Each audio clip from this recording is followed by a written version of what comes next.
ان تمام ممالک کو ان ممالک کی لسٹ میں شامل کر دیا ہے جہاں مذہبی آزادی کی خلاف ورزی ہو رہی ہے. حیران کن طور پر پوری دنیا جب یہ سمجھتی ہے، جانتی ہے، دیکھتی ہے کہ سب سے زیادہ اقلیتوں کے حقوق کی خلاف ورزی، مذہبی آزادی پر جتنی پابندیاں بھارت میں دنیا میں کہیں نہیں ہیں، تو یہ امریکہ کا دنیا کا جو دورہ معیار ہے یہ پاکستان کے ساتھ کیوں ہے؟ Very good question madam. دیکھیں اگر آپ تھوڑا سا ہسٹری میں واپس جائیں تو یہی prime minister Modi was declared top 10 wanted criminals and anti religion, اور اس میں ہی was not permitted to even enter U S A. جب ان کی یہ پرائم منسٹر بنا تو he became a lovely baby of America, کیونکہ he committed to do whatever they tell. And if you see, we were dragged into FATF because of this organization in European Union, and of course the efforts of Prime Minister Modi, جو ازل سے جب سے یہ میرا لئے پیدا ہوا 5 سال کی اس کی زندگی ہوئی تھی نا، اس دن سے یہ پاکستان کے خلاف بات کرتا ہے. اور پھر جس انداز سے RSS نے مسلمانوں کی لیے ایک علیحدہ ملک کو جیسے اپوز کیا وہ بھی آپ کے سامنے ہے. RSS نے اپنے ہی گاندھی کو کیسے مارا وہ بھی آپ کے سامنے ہے. اب مودی جو ہے مہا مودی بننا چاہتا ہے، مہاتما گاندھی کو کاٹ کے یہ مہاتما مودی بننا چاہتا ہے. اس لیے اس نے دیکھیں، اور جو امریکہ کے ساتھ اس کی جو گٹھ جوڑ ہے وہ basically because of the cold war between China and America. اس کولڈ وار میں he is playing his dirty role against Pakistan and China.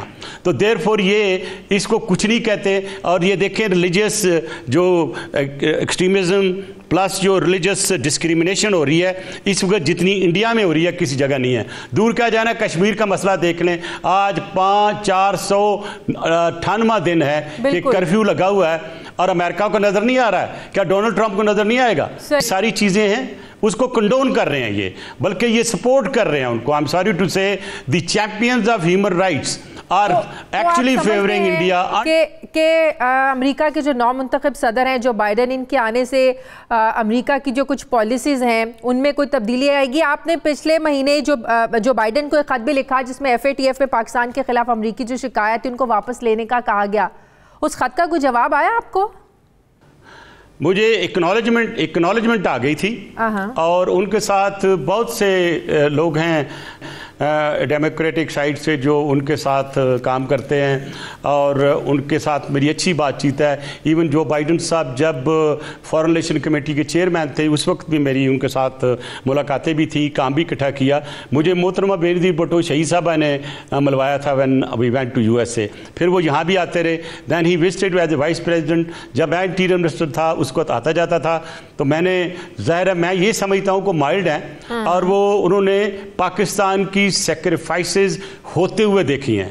انہوں نے ہمارے 70,000 لوگ انوسنٹ شہید ہوتے دیکھے ہیں. میں سمجھتا ہوں کہ as compare to Donald Trump ان کے دل میں پاکستان کے لیے تھوڑی بہت ہمدردی ضرور ہوگی. لیکن اس کے ساتھ میں یہ کہوں گا کہ امریکہ کی پالیسی بیسیکلی پینٹاگون، CIA اور اسٹیٹ ڈپارٹمنٹ بناتا ہے. تو لہذا جو تو پالیسی چل رہی ہے اس میں شاید تھوڑا بہت اثر انداز ہو جائیں جو بائیڈن، لیکن آپ یہ نہ سمجھے کہ ہمارے لیے کوئی بیڈ آف روزز آ جائے گا ان کے ساتھ. جو ان کی پالیسیز بنی ہوئی ہیں وہ چلتی رہیں گی. ہمارا پاکستان کو لے کر تو ہمارے کنسرنز ہیں نا، یا ظاہر پیس پروسیس میں پاکستان نے ایک بڑا اہم رول پلے کیا ہے. تو جو بائیڈن کے صدر بننے کے بعد کیا افغان پیس پروسیس کے جو مراحل گزرے ہیں یا جو انٹرا افغان مذاکرات کا معاملہ ہے اس میں کوئی آپ سمجھتے ہیں کہ تبدیلی آ سکتی ہے؟ دیکھیں اس میں 3 فیکٹر ہیں. ذرا بڑا امپورٹنٹ سوال کیا، اور آنے والے وقت میں دیکھیں اس میں جو سٹیک ہولڈر اس وقت افغانستان میں ہیں وہ آتا ہے پریزیڈنٹ غنی عبداللہ، اور اس میں جو افغان فیکشنز ہیں طالبان کے. اب پرابلم یہ ہے کہ افغان فیکشن جو طالبان کے ہیں ان میں آپس میں بہت رفٹ ہے. اور میں نے پہلے بھی یہ کہا تھا، قطر جانے سے پہلے میں نے ان کو ایڈوائز کیا تھا کہ سب سے پہلے تو آپ کنسالیڈیٹ کریں افغان طالبان کو، وہ ایک گروپ کی صورت میں آپ کے ساتھ سائن ان کریں.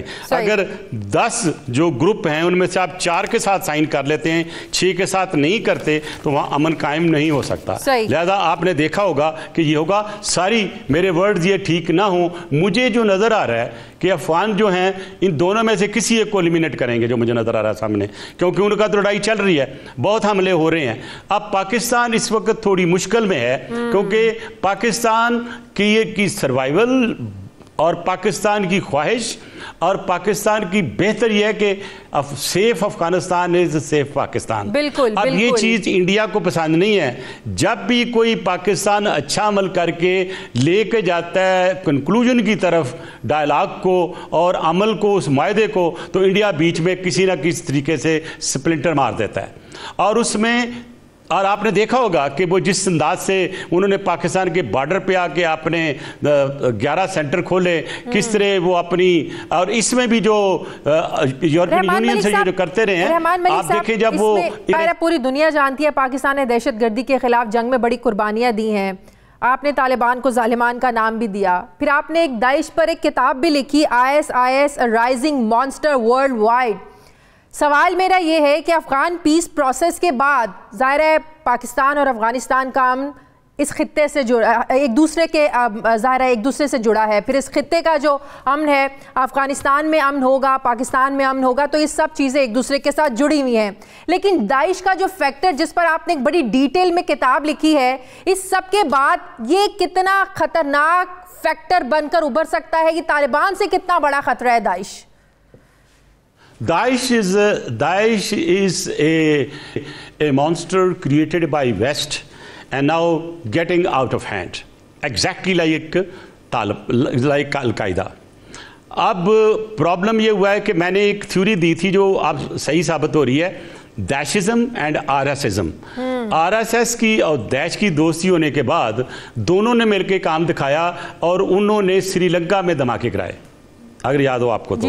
اور 2 ضلع ہیں کرناٹک اور اس کے ساتھ کا جوائننگ ڈسٹرکٹ جو ہے, وہاں پہ باقاعدہ کیمپس ہیں ان کے داعش کے, اور یہ داعش کو باقاعدہ ان کی total support in terms of terrorist financing ہوتی ہے, وہ نظر نہیں آتی ویسٹ کو. اور ایک امپورٹنٹ چیز میں آپ کو بتا دوں کہ جب یہ عراق سے یہ اٹھی تھی داعش, اور اس وقت یاد ہے کون لوگ پیچھے تھے, میں اب زیادہ بات نہیں کرتا اس پہ, لیکن اس وقت ڈول جو اس وقت نیشنل سیکیورٹی ایڈوائزر ہے, he met Zarqawi and everybody at that point of time, اور یہ معاہدہ اسی وقت ہو گیا تھا کیونکہ they wanted to bring Daesh into Kashmir to sort out the Kashmiri actually مجاہدز, اور یہ ہوا, اور اب بھی کشمیر میں وہ استعمال ہو رہی ہے, اور آنے والے وقت میں یہ افغانستان میں زیادہ استعمال ہوگی, کیونکہ اب ہماری اطلاعات یہ ہیں کہ جو افغان طالبان ہیں ان کا اور داعش کا معاہدہ ہو چکا ہے, اور وہ معاہدہ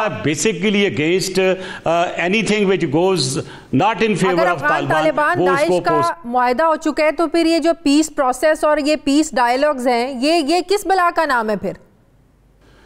تو اگر یہی آپ کی میں بات لوں تو پھر تو ہم یہ 20 سال سے یہ پروسیس چلا رہے ہیں.